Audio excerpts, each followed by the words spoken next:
untuk mencapai tujuan bernegara kita. Hari ini, pemerintah Republik Indonesia yang saya pimpin menerbitkan peraturan pemerintah tentang tata kelola ekspor komoditas sumber daya alam. Penerbitan peraturan pemerintah ini adalah langkah strategis untuk memperkuat tata kelola ekspor komoditas sumber daya alam kita. Penjualan semua hasil sumber daya alam kita mulai dengan minyak kelapa sawit, batu bara dan paduan besi, ferroalloys. Kita wajibkan harus dilakukan penjualannya melalui BUMN yang ditunjuk oleh pemerintah Republik Indonesia sebagai pengekspor tunggal. Dalam artian hasil dari setiap penjualan ekspor akan diteruskan oleh BUMN yang ditunjuk oleh pemerintah kepada pelaku usaha pengelola kegiatan tersebut. Ya. Terima kasih Anda masih bersama kami di Top Ekonomi. Pak Beni, sebelum saya lanjutkan ke Mas Aditya soal misinvoicing tadi, bolehkah Anda jujur? Karena kan selama ini dikatakan misinvoicing walaupun sekian puluh tahun Pak, itu belasan ribu triliun. Nah itu maksudnya misinvoicing, entah under entah over invoicing itu Pak, itu selama ini terjadinya hanya di pabean, di bea cukai, atau di mana Pak? Saya kira gini ya, karena nggak ada yang megang harga yang ditetapkan itu apa. Sekarang Singapura pajak penghasilan perusahaannya lebih murah daripada Indonesia. Oke. Ya kan. Nah, jadi yang di Indonesia nerima order dari perusahaan di Singapura, kirim ke Singapura dengan harga yang ada untungnya tapi pas karena pajak di sini tinggi kan. Iya. Jadi yang Singapura lah yang akan ngirim ke negara tujuan. Itu transfer pricing. Itu under invoicing. Oke. Under invoice. Oke. Jadi, nah itu apakah salah atau saya juga nggak tahu ya. Artinya Singapura kalau DS ini ada tentu nggak lewat Singapura berarti kan. Iya. Berarti kan Singapura juga kehilangan ekspornya dia. Iya. Nah ini apakah nanti ada efeknya juga pasti ada antara Indonesia sama Singapura. Lalu sekarang tadi saya baca ada sepanjang kita ada bilateral antara kedua negara seperti kita dengan Cina kan ada bilateral dagangnya. Iya. Itu dikecualikan. Dikecualikan itu hanya apa nggak di DHE-nya nggak 100%. Oke. Nggak setahun tapi cuma 30%. Jadi semacam leg spesialis begitu Pak? Iya, leg spesialis. Kecuali untuk Amerika ya memang nol sama sekali lah. Iya. Nah ini kan masih belum kejelasannya masih jauh nih. Dan teknis ini kan banyak nih. Misalnya batu bara. Batu bara kan kalorinya berapa? Iya. Terus itunya apa sulfurnya berapa? Iya, kandungannya. Nah, terus siapa yang ngecek itu? Iya. Kan ada sertifikat.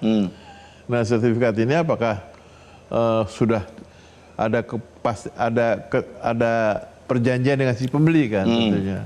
Nah, siapa yang ngeluarin sertifikat? Apakah Sukuwindo, SIS atau surveyor yang lain? Iya. Jadi panjang nih, apalagi di sawit ya. Sawit karena turunannya banyak nih. Banyak sekali.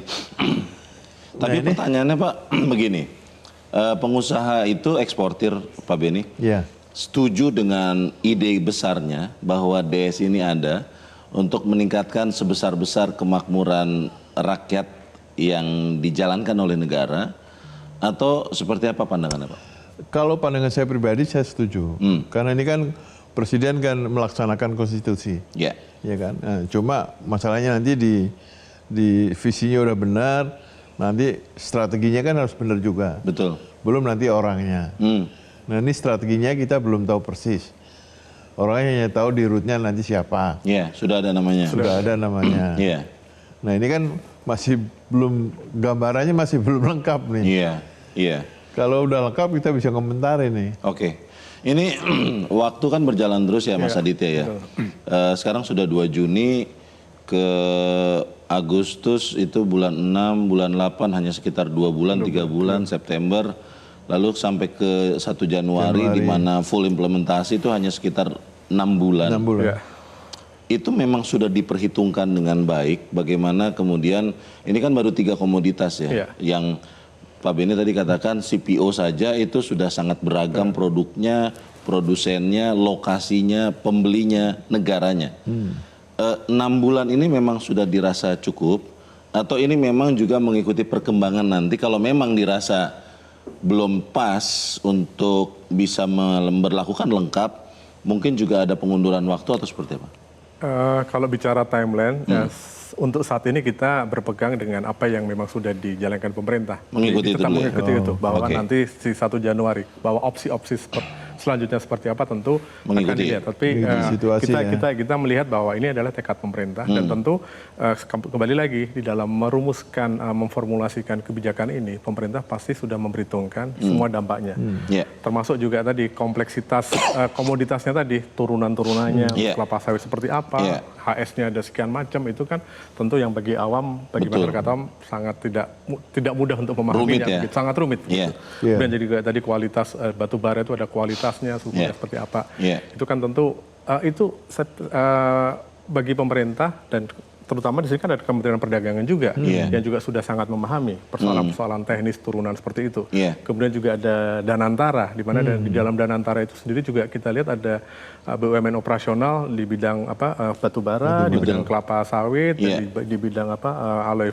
ferroalloy. Iya. Semuanya ada di situ. Sehingga semua informasi dari yang tadi saya sampai sebutkan tadi, kementerian dan lembaga serta BUMN tadi, tentu itu sudah masuk di meja pemerintah, kemudian diformulasikan dan sekali lagi di dalam formulasi kebijakan tentu pemerintah sudah memperhitungkan semuanya, Iya. termasuk dampak ekonominya seperti apa, Betul. dampak termasuk juga ada kekhawatiran mengenai WTO. Iya. Pemerintah tentu juga sudah mengkalkulasi dampaknya bagaimana nanti seandainya dari WTO ada teriak-teriak juga Komplain, dengan persoalan ini, termasuk dampak politik baik di domestik maupun keluar. Saya kira ini adalah esensi dari bagaimana sebuah public policy itu dirumuskan semuanya, apalagi ini pemerintah negara kan, jadi perumusannya tentu tidak bisa serampangan, tidak bisa gegabah, Iya. bahwa dari sisi timeline bagi publik kok kelihatannya terlalu tergesa-gesa, kita meyakinkan bahwa itu semua sudah dalam Iya. bahwa nanti di dalam perkembangannya memang seperti apa. Iya. Saya kira bagian pemerintah untuk legowo melakukan evaluasi Iya, sebagaimana prosesnya. kebijakan-kebijakan yang lain, program-program yang lain pun setelah berjalan pun ternyata ada hal-hal yang memang perlu dibenahi, ya pemerintah legowo mendengarkan aspirasi dalam aspirasi pengusaha. Kalau memang sekiranya memang harus ada penyesuaian, tentu akan dilakukan demi lebih sempurnanya kebijakan ini di dalam tataran implementasi nanti. Ada yang bertanya begini Mas Aditya, ini kan satu lembaga yang sangat penting ya.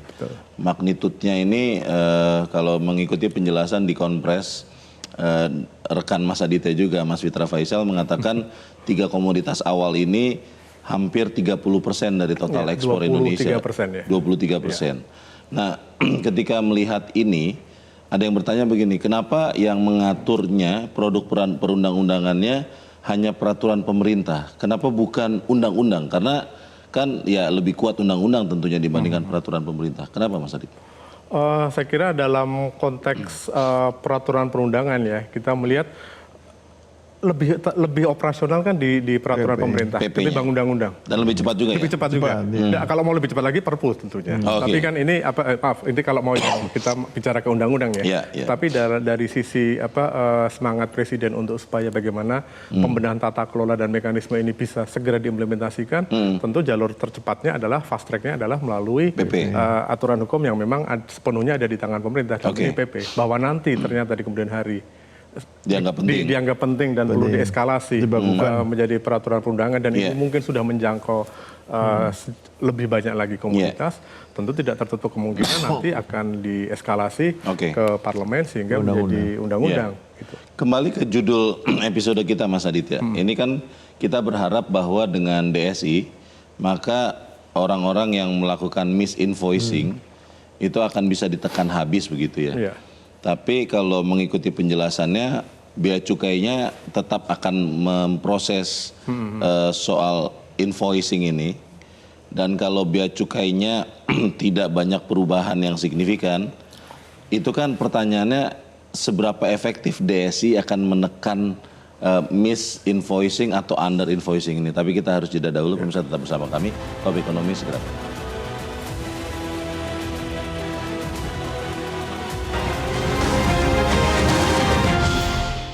Jelajahi cara baru mendapatkan informasi. Download Metro TV Extend sekarang.